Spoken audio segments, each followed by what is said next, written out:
Hello, all, and welcome to another episode of So You're Living in a Simulation. I'm your hostess, Joli, aka your own black friend. For those of you who are wondering why I call myself your own black friend, that is a throwback. That was the former name of the podcast before I released my first book, So You're Living in a Simulation. And then I decided to put everything under the same umbrella and rebrand as the So You're Living in a Simulation podcast. So just a little interesting trivia for those who are new, and welcome. Thank you for subscribing. Thank you for following. Thank you for commenting. Except for those people who leave mean comments, go fuck yourself. Thank you. Respectfully. Just kidding, not kidding. Dead serious. Also, this is my sense of humor for those of you who are new. Okay, so on today's episode, I'm going to talk about artists dry snitching. No, I'm not. Actually, kind of indirectly. What I am going to talk about is how powerful artists actually are. If you're an artist, stay tuned. If you're not an artist, stay tuned anyway, because I think this is important. It's a pattern that I noticed that artists, creators, influencers, whatever you want to call them, kind of fall into. And I think it lends itself to our negativity bias that our brains are sort of programmed to exhibit. I remember I'd gone to it's like a symposium that was featuring a bunch of artists. They were songwriters. And the one thing I noticed about them was that they were all singing about negative things, except for one. There was one lady who she sang about her aunt that she just met. It was a great aunt actually, who lived a really long life, and it was a beautiful song. And I was like, I will always remember that lady because first of all, her voice sounded like butter. It flowed really well, and she was very haunting and very sweet. But then also, it was what she chose to sing the song about. Her song was a celebration of somebody's life, a woman who she admired. And I thought that was great. Everybody else there pretty much sang about like broken relationships, about torture in relationships, emotional pain, sadness, like all of this like stuff that musicians or artists who express themselves as musicians tend to write about. And I remember having a conversation with the individual I was there with and saying, like, artists are very powerful. Like, imagine you're sitting in a room full of sirens, right? So you guys have heard of the myth of the sirens, right? Odysseus or whatever, and they would sing. And it was such a powerful, like, ability that they had the power to essentially, yeah, bring men to their ruins. There's power in that voice. I've seen that, I've sensed that, I've experienced that, right? I was involved with a musician and just hearing their voice, like it was like it's very healing. And what they chose to sing about made me happy, right? Their songs were really like healing, purifying. Their voice is really healing, purifying. So that to me is a type of magic that artists don't realize that they actually have. And I'm not talking about just in songwriting. I'm talking about in movies, in storytelling, right? You can go and watch a movie. You watch a movie like Sinners, and obviously that's artistry. And even if the subject title was like vampires and everything like that, it's still done beautifully. It's still done well. And even if it's about vampires and everything, you come away from the movie feeling good. Those are the kind of movies that I enjoy, right? Where I'm existing in this reality and it can be difficult to exist in this reality. And so artists that are capable of talking about sort of the ugliness of life or visualizing the ugliness of life, but still tying it with the anecdote. So they deliver pain, they show you pain, they demonstrate pain in their creative works, in their fruit, so to speak. But then they pair it with the anecdote. Those are the kind of artists that I deeply resonate with and I deeply respect. So this episode is meant as a criticism to artists. And I mean this from the bottom of my heart respectfully, because sometimes we do things subconsciously and we don't realize what we're doing until somebody points it out to us. So I'm not meaning this as an insult. And if I do say things that might sound insulting, I'm prefacing because I never know what I'm about to say, what's going to come out of my mouth, unfortunately. So if I say something that is a little bit disrespectful, trust me, I'm not trying to be disrespectful. It is unintentional if it is insulting. So don't take it the wrong way if you're an artist. I know artists are fucking sensitive. Okay. I know y'all are sensitive about your craft or whatever, but I just want to give you something to think about.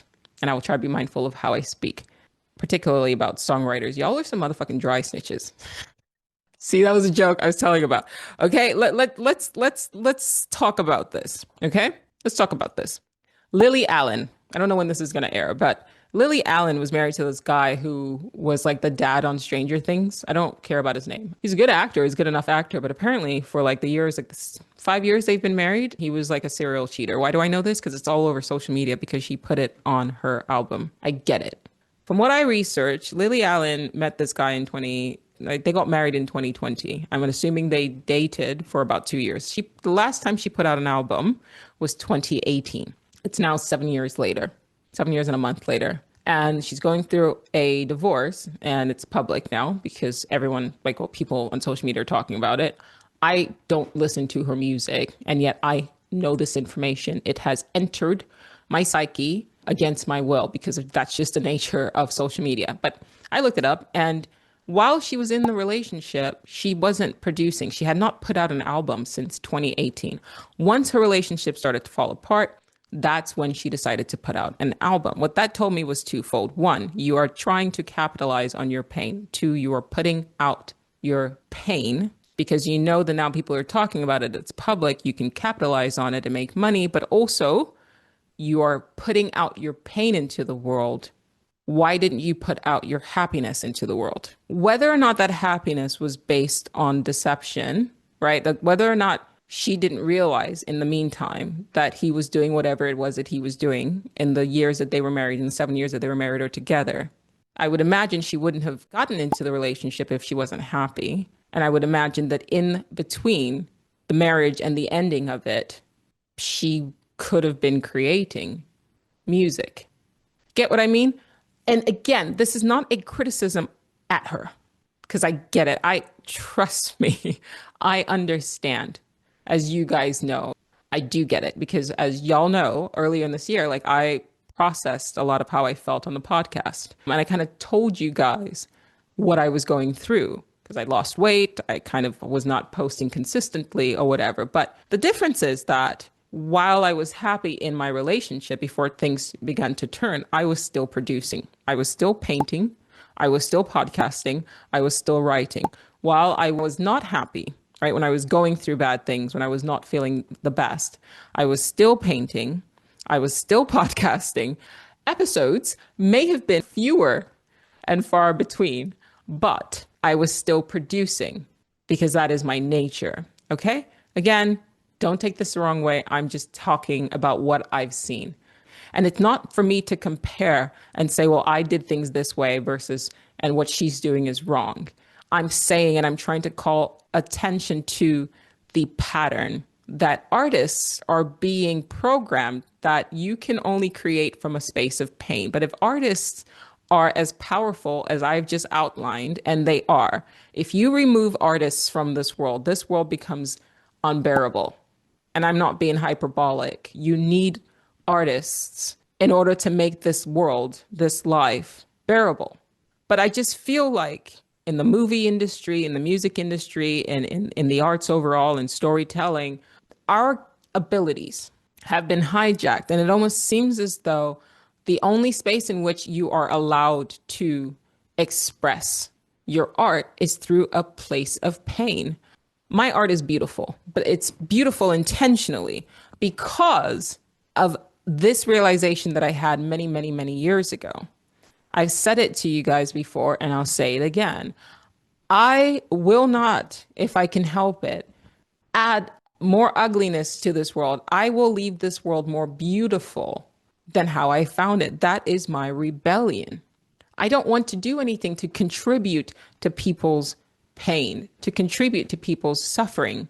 If I'm going to talk about problems, which I often do in the podcast, I also try to move it in with solutions. I pair the two together because if I just only focus on problems continuously, then that's going to put you in a negative state. So when I bring things up, one, it's done intentionally to let you know that you're not alone.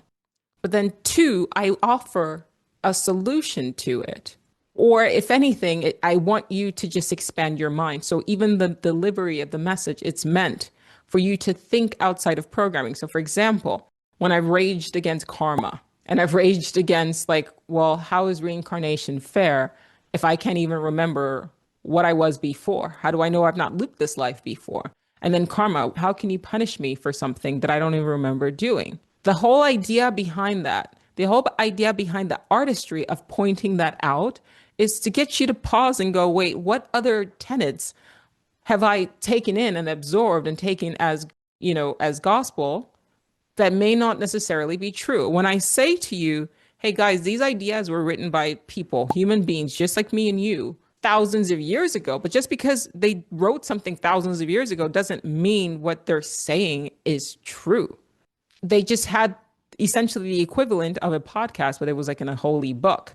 And there was a lot less people back then. And so if you say something with enough emphasis, with enough authority, and then you say, and this is the word of God on top of that, or these are the words of the Brahmin, or these are the beliefs of the ruling class, well, then that gets passed on and nobody actually pauses and says, well, wait a minute, that makes no fucking sense. Why am I being punished for something I don't remember that I did? So when I put out an episode, I'm doing what artists do. I want you to change your perspective and I want to sort of help you form new patterns of thinking, if you will. It is why I go by Joli Artist. Like it's coded in the name. Beauty is important to me. So it's me leaving beauty in my wake. Everything I do, even if it's like my painting Kintsugi over there, even if the subject matter is a bit dark. So it features a woman whose skin is cut, but underneath it, it's gold. And I'm blending the idea of the Japanese practice of when you break a teapot, you put it back together with gold, with melted gold. And then it shows that you're not broken. You can still be quote unquote damaged, but beautiful. The image speaks enough. I don't have to explain it to you. I want you to be able to look at it and understand it without me adding words to it. That is my medium in which I'm expressing myself. And there are other pieces like that. But I want you to think about your own brokenness when people try to make you feel bad about your trauma and your past and say, no, actually, Kintsugi, that applies to me. I'm still beautiful. In fact, I'm even more beautiful than had I not been broken because of what I've endured. That is the kind of art that I choose to make. And I don't think there are enough artists doing that. I had somebody send me a meme. It says art is pain, and ting had been crossed out. So painting, and the pain was the focus. And I was like, no, art is not pain for me. Art is very healing for me, not just in practice, but also in expression. When I express my art, I want it to heal you. But when I create art, it's healing for me. Again, the beauty that I create is a rebellion. It is my attempt to leave, because I will not live forever, at least in this present incarnation. I will. My consciousness has always existed, but this persona in this timeline will not live forever. Here, right? There's a limited time. You guys know what the fuck I'm trying to say. Anyway, right? So I want to make sure that what I leave behind, whether it's my podcast, whether it's my books, whether it's my art, is beautiful. It's like graffiti in a garden, but the inverse of it. It's like going to hell and leaving flowers everywhere. That is my rebellion. So if you're an artist and your job is to rebel, why are you adding pain without the beauty of it? Why are you waiting for you to be in pain and then infusing your work with pain and then putting that out there? And then you're setting the example for other artists to only talk about their pain without balancing it with the anecdote. If you're going to talk about something painful that happens to you, that's fine. But please make sure that when you are going through good things, you also talked about that too, because we need that as human beings. The emphasis on just the bad things that happens to people, it's too skewed towards the negative. When are we going to start making a movie or making movies where you got a character that literally just good things happen to them? They're like in a healthy fucking relationship. Like, okay, maybe there was like a small part of where they had to go through stuff and learn, but then after that, they just fucking lived. They lived well. They found the love of their lives and they just lived. I want to watch that fucking movie. Because what we're not realizing is that, the way we're programmed, watch a movie. They'll show you that, but they'll show you that at the beginning. You have a character who's like having a good enough life. And then all of a sudden, fucked up shit starts happening. If you see that pattern over and over again, you're essentially programming your mind that when good things are happening to you, brace yourself because something fucked up's going to happen. And we don't have enough stories to counter that. And so as a result, life imitates art. Life imitates art. That's how powerful art is. So as a result of that, when good things start happening in your life on the subconscious level, because you've been programmed literally since childhood with tragedies and darkness, you might actually create a situation where you then like psychosomatically create bad things, manifest, actualize bad things in your life. Or if you don't want to use the term actualizing, you essentially unconsciously shift yourself to reality experiences where bad things happen. That is intentional. I do think the weapon that is intentional. I do think that artists are being intentionally weaponized in our reality. I'll say it again. And then 5 years from now, some Harvard scientists will say the same thing. It's amazing how many things I've talked about in the book, So You're Living in a Simulation, that are now being confirmed by Harvard physicists as well. It's just interesting. So that's very reassuring for me. It just says, like, to me, Joe, just continue talking your shit because you tend to just be early, and then giving enough time, eventually you'll start seeing it echoed. Like, it's so funny. People talk to me about AI, and then they'll send me things about, like, well, what do you think? Like, does AI like control our reality? And I'm like, babe, go to the Dark Oracle's Guide to the Multiverse. Look out when the first episode aired. That was like back in 2018. I was talking about AI, maybe even earlier than that, before people were talking about AI. And the premise of the Dark Oracle's Guide to the Multiverse is literally, the tagline says, the greatest trick that AI ever pulled was convincing us that it doesn't already control our reality. That's also the one of the premises in the chapters of my book, right? So I just tend to be a bit early, and that's why you guys listen. So thank you for listening. And I know you guys resonate, which means that you guys are also early too. So early gang. So I'll say this, and I'll say this confidently. I do think it's worth noting, paying attention to. I suspect that artists, whether intentionally or not, our abilities are being weaponized. I think about it like, if you find yourself in hell, right? Artists are supposed to be like the rebels, right? They're the ones who are supposed to lead, inspire the rebellion, right? So even in war, those who play the music, like back in the day when people used to like march and actually go to war, like, you didn't harm the musicians because we recognized what the job of the musicians was, is to inspire, to invigorate, to fill with life. That is powerful. And I'd go as far as to say that I believe that this is a reason why the music industry, when they take in musicians, they almost like corrupt them and utilize them to sort of darker ends. What do I mean by that? So you look at like African American communities, right? You could see the line in which the music changed, and all of a sudden, like, negative music started getting introduced and targeted, or targeting African American communities. And then you saw how the negative music negatively impacted African American communities. And all of a sudden, you saw like, you go from songs like doo-wop and everything like that, where men are singing about love and courtship, and then it switches to bros before hoes and women being called bitches and all of that. And you can also see that reflected in the community, in the culture itself. That's magic. That's power. That's on some level an almost metaphysical impact of somebody's creative process on the psyche of those who take in the art.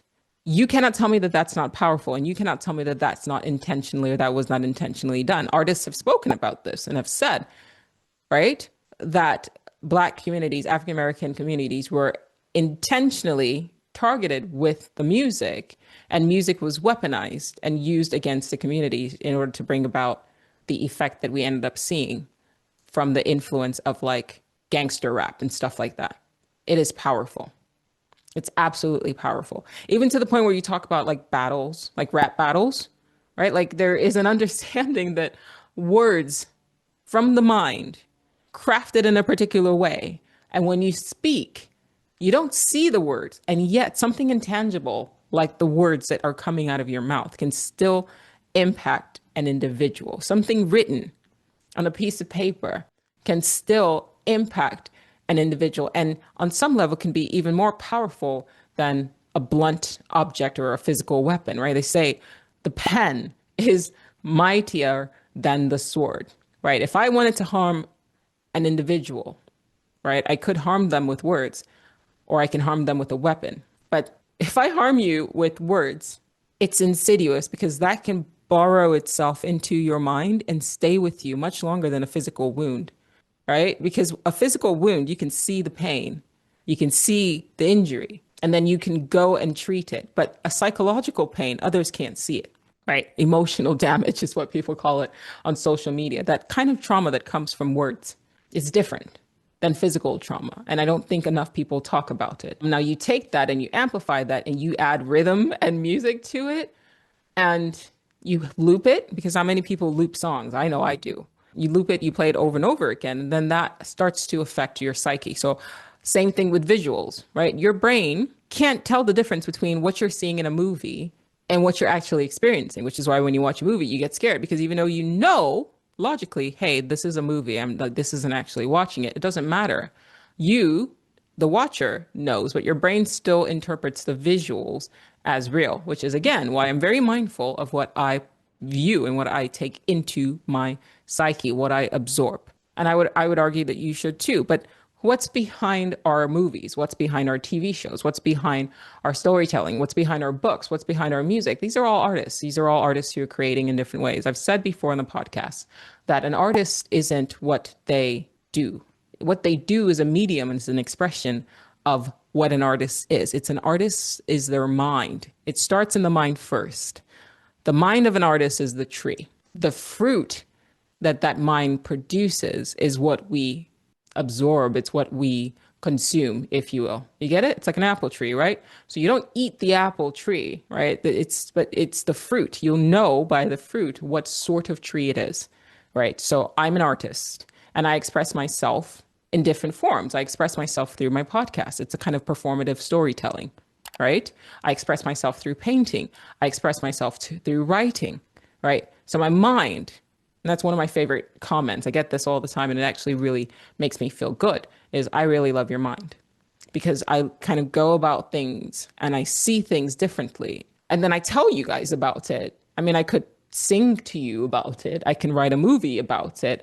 I could paint about the things that I see, but I tend to be very straightforward. Sometimes it's just easier to just sit in front of a mic and tell you what I see. So it's the mind and the eye of an artist. That's what makes an artist an artist. And then what they see, what they take in, it then expresses itself in various forms. I always have this image of, like, imagine people in hell.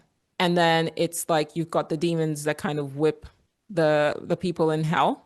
I don't believe in hell, but this is just a visual that pops into my head. And take out the demons and replace them with artists, and they're hypnotized and they're doing it against their will. Like, they don't realize how they're being used. You don't know what the nature of this reality actually is.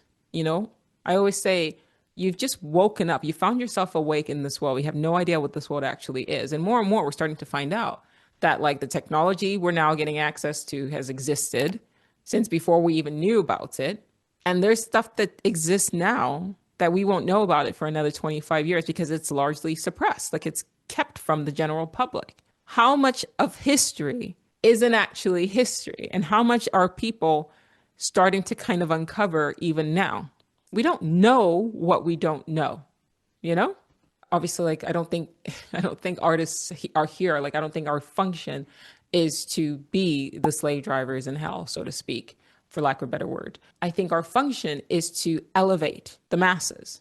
Like, that is our job. Singers, songwriters, painters, authors, playwrights, programmers, even, that's a type of artistry. Entrepreneurs, that's a type of artistry. I do think it's our job to elevate the collective. And I do think that is being harnessed and redirected towards the negative. And that's worth calling attention to.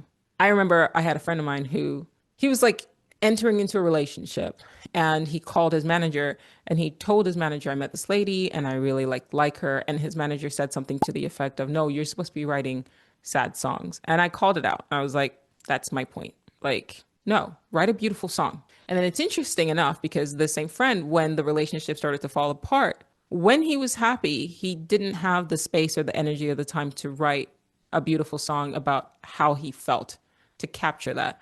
But then once they started having problems, that's when all of a sudden he was like animated and energized to write a song about the woman. And I was like, why are you weaponizing? Why are you weaponizing your art? Right? Like, why are you weaponizing your art? You have a responsibility as an artist. If we are to be the ones that sort of catalog and, in shows, for example, like The Witcher, right? The bard performs a function.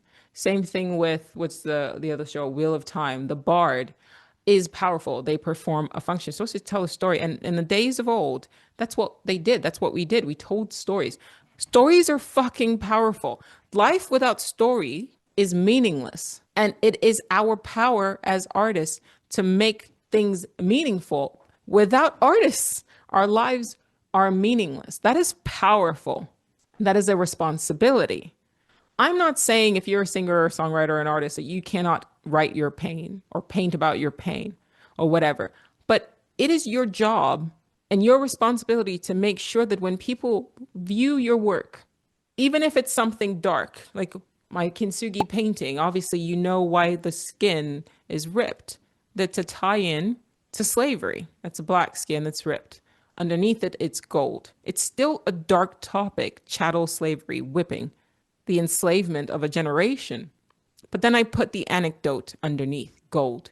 You're still I rise, right? The android and the Hannya dragon, still beautiful. I talked about this on my subscription channels. I've got a full write-up on it with visuals and everything like that. So if you want to subscribe, you can watch the story on there, special content of how that painting came to be.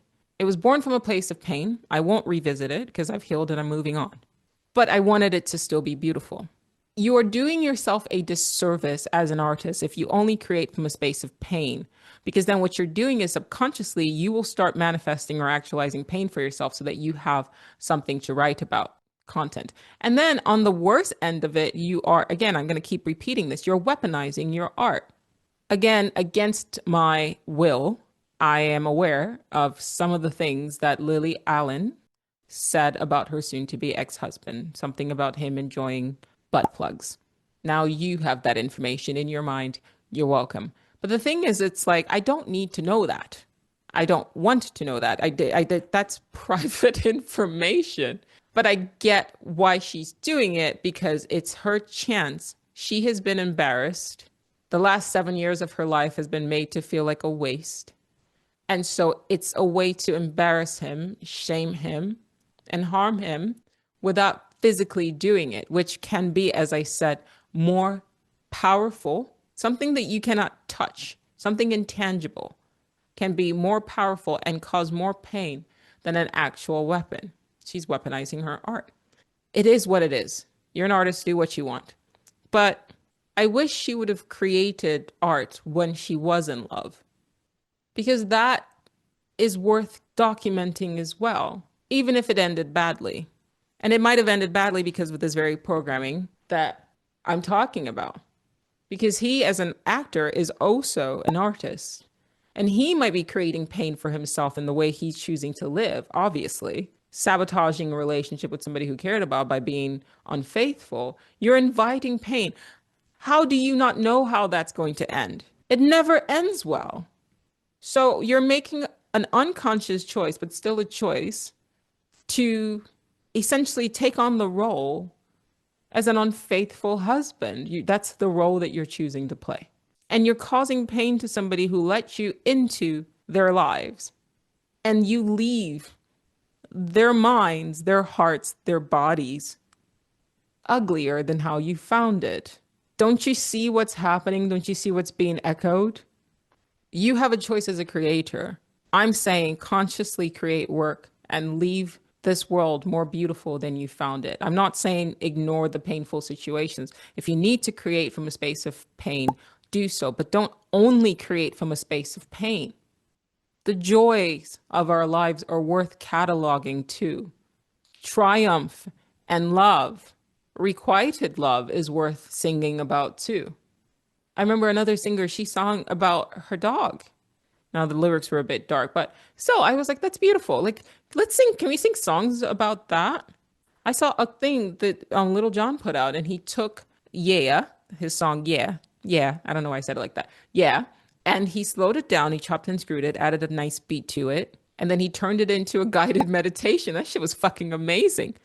Like, he was like, do, do, do, do, do, do, do, do. And then he's talking through it. And I'm like, see, that is pure art. We need more of that. You know, we need more of that, where it's like, okay, and it's a guided meditation. So now you're taking your power, you're taking your ability, and you are using it for good.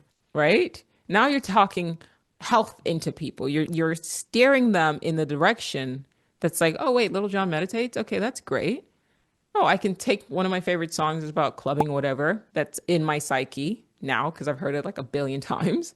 And I can sit with that and I can listen to his words and center myself and find peace and find calm. What's wrong with that? Everyone came for Big, oh, no, not Big Boy, Andre 3000 because he put out that flute album.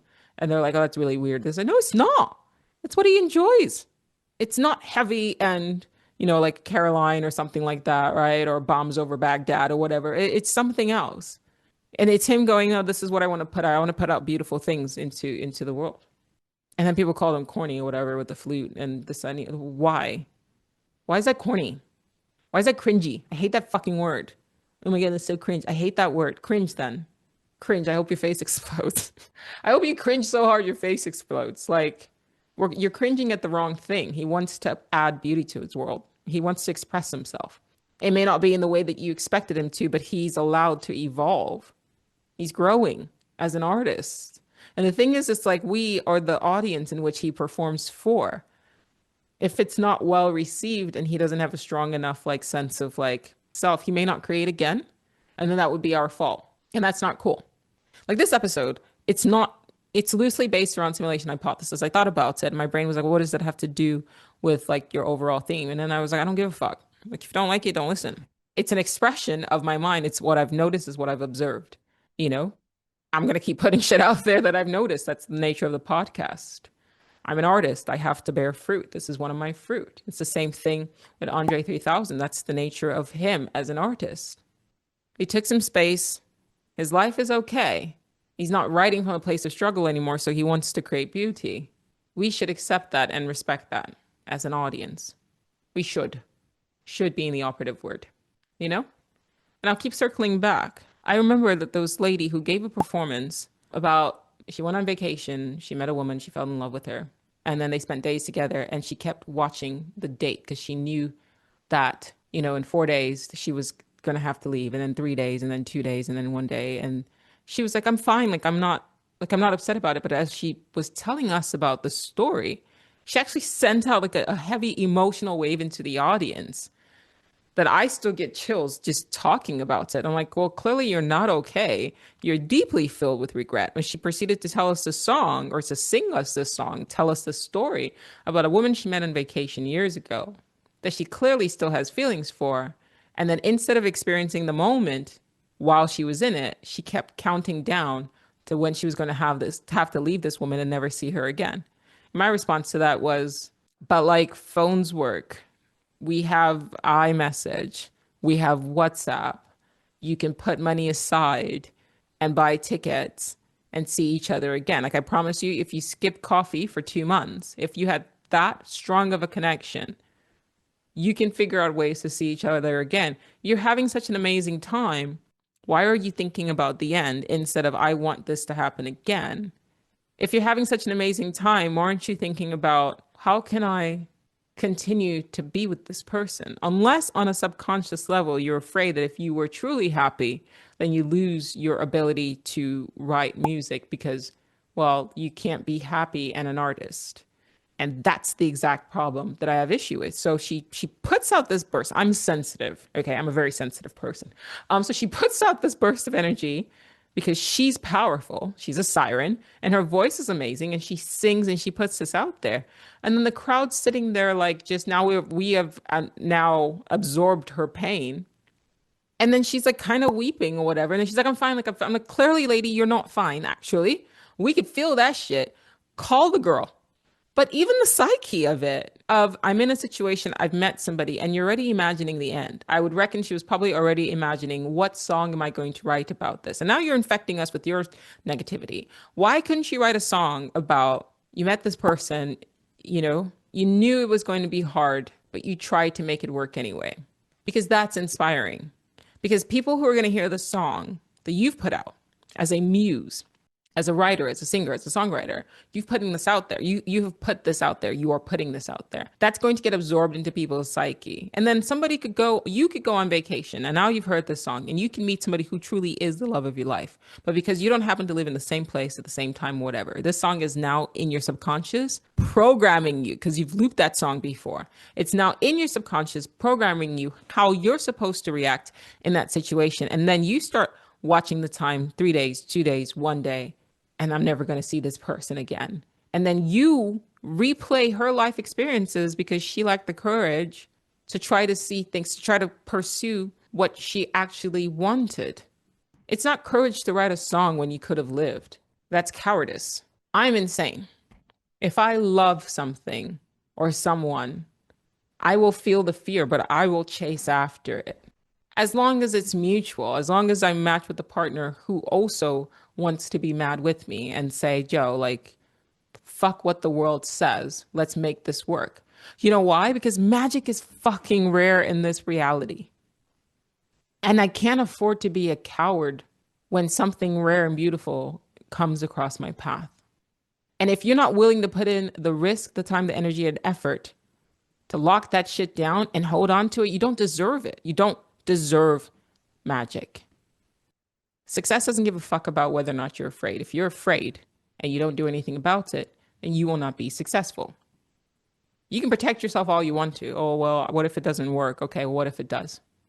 And I promise you, not trying because you're afraid will leave you in a worse situation psychologically than feeling the fear, mustering up the courage to do something, and then being able to say, look, at least I fucking tried. That will make you a better person. Not the person who lives in fear and goes, oh my gosh, what if this hurts? So then you're fucking hurt. If you get in the habit of noticing something and going, that is where I want it, and I'm going to do everything I can, even if it hurts to make it work. Obviously, if both people are in alignment, that having that mindset will also show itself in other avenues and other aspects of your life. Like that will change your psyche so that when you see business opportunities or job opportunities or work opportunities or, entrepreneurial opportunities, or even opportunities to like save yourself, change your health, whatever, you now become the person who understands that sometimes you have to make a risk to take a risk, and no risk, no reward. That is the kind of song that I want. I want the song that inspires the fuck out of me. That's what you're supposed to do as an artist. You are the muse for the rest of humanity. I want a song, even if it didn't work out, even if she wrote that song, it was like 3, 2, 1, and then I saw her again, but then the relationship didn't work for whatever fucking reason, I don't know. But we remain friends. That's a thing. Like you can be friends. Can we write about that? Can we show movies about that? You as artists, we as artists, like that's powerful. Like we can reshape how people react in given situations and circumstances by the art that we create. Think about the actions that you sort of do. For example, right? You guys know how my marriage ended. The expectation now is because of how the marriage ended, I'm supposed to hate this individual. Never talk to him again and hate him and just carry all this, whatever. Why? Where did that come from? Well, that's what we've been shown in movies and TV shows repeat over and over and over again. I had to choose to create the story that I wanted. And I was like, well, at the end of the day, like, it's done. It wasn't supposed to be. Like, it wasn't the easiest thing for me to do. But that was the story that I chose to write for myself because I didn't want to be a character. Like, if you put me or if you put somebody else in my situation, and they reacted or behaved in the exact same way that I found myself behaving, then I'm just an automaton. I'm a robot. That there's nothing conscious about that. So I made a conscious choice to say, okay, well, it is what it is. And then I'm going to move in this way. There probably should be more movies like that. I don't think movies like that even exist or TV shows. It's us all being programmed that this didn't happen. So then this is the path you have to take. And then we get ourselves in situations where, okay, like you're perpetually wanting to play the victim or whatever, because it's like, well, yeah, that's the narrative that you're shown. You're the scorned woman, right? You've been hurt. And then you just sit in it. Woe is me. Women get cheated on all the time. Men get cheated on all the time. It's fucked up. It hurts. Not okay by any sense of the imagination.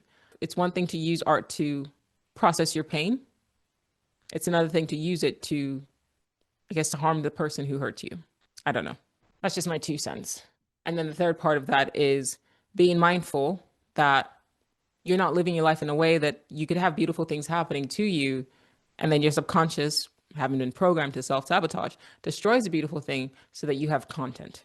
Because music, like TV shows, movies that you write, you create, books that you write, you create, that's content. Don't reduce your life experiences to content. Elevate your life experiences to masterpieces. That's the one thing I love about when I go to like the old, like the museums that feature works by the old masters, old art masters, is that it's fucking beauty. And they lived in like some harsh, civilizations. Like they didn't have AC or podcasts or cameras or filtered water or any of that. Dysentery was common, botulism, bubonic plague, witch hunts, like all of those things. Free thinking was like probably problematic and people couldn't read, but they chose to still create beauty. And some of the works that they've created cannot be replicated with as advanced technology as we have right now, cannot be replicated. And that to me is a testament of the human spirit, particularly the human artists. Just my 2 cents. Again, not to speak down on anybody, but to point out things that we may not be aware of that could be driving our subconscious. What does Carl Jung say? If you don't make yourself conscious of your subconscious, right, it will direct your life and you'll call that fate. Again, I go back to the room full of musicians where all but maybe two were singing the same song about heartbreak, pain. Some guys are even singing about casual sex, like keeping it casual, not being able to connect, this, that, and the other. What if you lived your life with intention of not like, oh gosh, when this ends, I'm going to write something about it, but like, I want to try to make something beautiful. Even if I see that this relationship may not work, I don't want to have to write another sad love song. How can I transmute this into something beautiful? How can I leave this world better than I found it? That's just my philosophy, of course. Don't have to adhere to it. At the end of the day, it's just a podcast, and this is just my opinion as an artist. But maybe it resonates with you. And again, as I said at the beginning of the episode, it's not just for creators. I talked about the negativity bias and how it kind of makes you kind of lean more towards like negative things. And so this could be, even in just your day-to-day existence, you could make your life a work of art. You can choose to write something different if you find yourself in a kind of a tragedy, I'll leave you guys with this. This is actually a personal story, but I'll share. As my ex-husband and I were separating, before he moved out, I remember he was sleeping and I was just sleeping on the couch. And I thought about free will and determinism. And I said to myself, he had gone through a series of events that led to this exact moment of us separating in this way. And I had gone through a series of events that led me to this experience of me, ending a marriage in this way. And as we were shouting and screaming at each other, I sort of pulled myself out of it. And I was just like, gosh, like, I don't want to be doing this. This is not good for my health. It's not good for my psyche. I can just imagine the cortisol that was rising in me. And like my chest was actually burning. I talked about this on my threads as well. But I said, I can and I couldn't choose the path that led me here. But I think I can choose, at least in this very moment while I'm lucid, how things go here at the end. And so he was sleeping and I went to the room and I turned on the light and I tapped him and he kind of jumped. He later on said he thought I was going to punch him, which would have been well deserved. But that's that story that we've all seen. And then I would just have been an automaton acting out a role. I said to him exactly what I just said to you guys. It was always going to end like this. It was always going to end like this. And he said, it didn't, does it have to? And I said, obviously, are you serious? Yes, of course it has to. Like, it has to. But it doesn't have to end in this way. And I pulled out my phone and I hit play and I played Garth Brooks' The Dance. It just came into my head, but it was the perfect song. And the thing is, him as an artist, Garth Brooks, writing that song was the perfect song that I needed in that moment to create the ending of that relationship that I envisioned. And so this artist that I've never met and may never meet had written the perfect song that helped me move in a different way than I was socialized to move. And I danced with him. The line, I could have missed the pain, but then I'd have to have missed the dance. It was just so fucking perfect. Like I said, the song had been sitting in my subconscious. I wasn't in a country mood, you know? It just came to me and it was a perfect song for that dance. And that moment was what allowed me, it took me still a few more months to kind of like fully let it go. But in that moment, I was like, this is a choice. And I'm choosing to forgive and let go. And I said to him after the dance, you know, at the end of the day, I am grateful for the impact that you've had in my life. I truly am. And I'm not going to destroy or delete 11 years of memories. And I will honor myself in that way too. Now imagine a movie like that. And then imagine millions or thousands of people seeing that. And then as they're going through stuff, maybe they don't dance with their ex, but maybe they just go, you know what? Relationships that are functional and healthy don't end with divorce. So it's not working, but maybe obviously we liked each other on some level. Maybe we can redirect this into something that's a bit more functional, but we can do this consciously. And that, to me, guys, is the power of art. It allows us to become conscious if it's done in the right way. And who am I to say what the right way is? I'm just Joli, the artist. But I think a way that leaves those who consume your fruit feeling empowered, emboldened, lighter, inspired, and beautiful. That, to me, is art. Good art. Anyway, thanks for watching.